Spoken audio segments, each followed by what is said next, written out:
Good afternoon, students. This is the chapter number 3, our constitutions. We'll continue the chapter silent features of our constitutions. First in this democratic rule. ये कुछ features हैं, कुछ खूबियां हैं constitution की. उसमें सबसे पहले हम लोग पढ़ेंगे, क्या पढ़ेंगे? Democratic rule. India has adopted the democratic system of government. Journal elections are held in our country every 5 years. India में डेमोक्रेटिक सिस्टम है और यहाँ पे हर 5 साल में इलेक्शन होता है. Citizens above the age of 18 are eligible to cast their vote. जो भी नागरिक 18 साल या 18 साल से ऊपर के हैं वो वोट दे सकते हैं.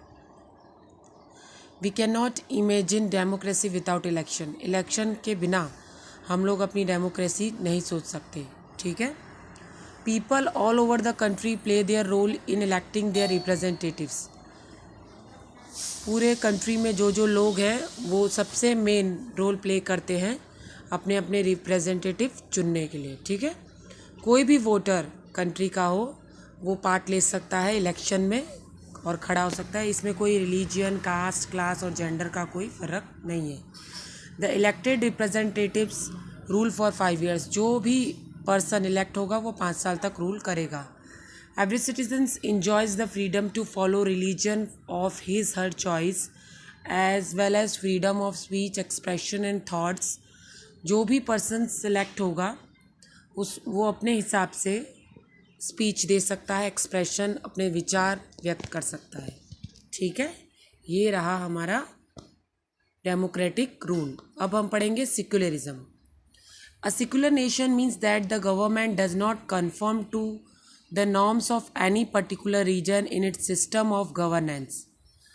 कोई भी सेक्युलर नेशन जो है उसमें गवर्नमेंट का कोई कंफर्म रूल्स या रेगुलेशन नहीं होता रिलीजन के हिसाब से. Citizens are not discriminated on the basis of their faith, sect or religion. Every citizen enjoy the rights to follow and propagate the religion of his or choice.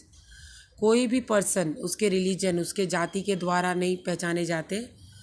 जिसको जैसे अपने rules follow करने हैं कर सकते हैं. जो बोलना है ने एक लिमिट में और किसी के दबाव में नहीं बोलना है. ठीक है. नेक्स्ट पॉइंट आया Republic.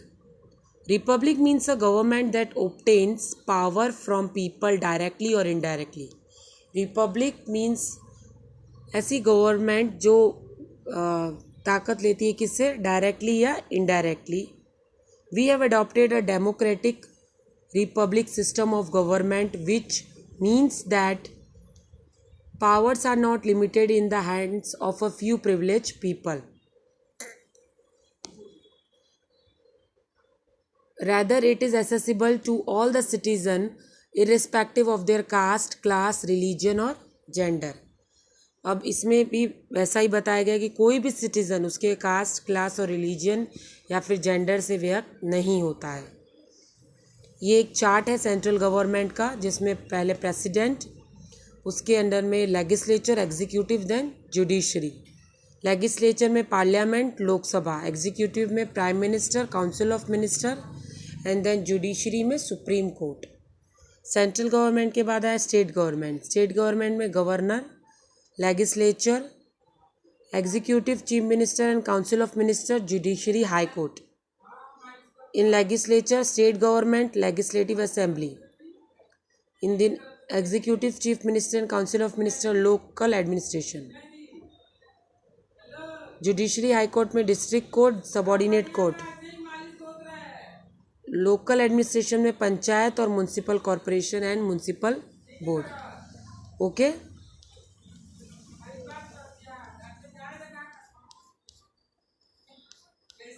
This is the chart of central government and state government.